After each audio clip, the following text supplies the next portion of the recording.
Hello everyone, কালকে তো ঠিক করেছিলাম বরকে মটন বিরিয়ানি রান্না শেখাবো। চিকেন মটনের পর ডিরেক্ট ঢুকে গেছি বিরিয়ানিতে।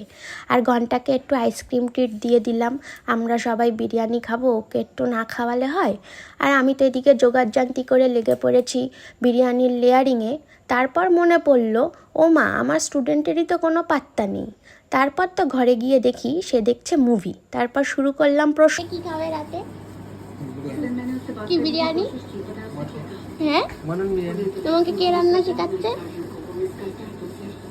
বলো না, কে রান্না শেখাচ্ছে বলো? ঝঙ্কু মামা।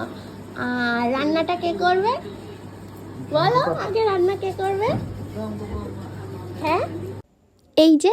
তারপর ধরে এনে বসিয়ে দিয়েছি, আর কাজ দিয়েছিলাম বিরিয়ানিতে ঘি দেওয়ার। সেই কাজটা সুন্দরভাবেই করলো। বলেছি না, স্টুডেন্ট আমার ভালো। তারপর তো বিরিয়ানি দিলাম দমে, আর এই যে আমাদের বিরিয়ানি রেডি, খেতেও ভালো হয়েছে।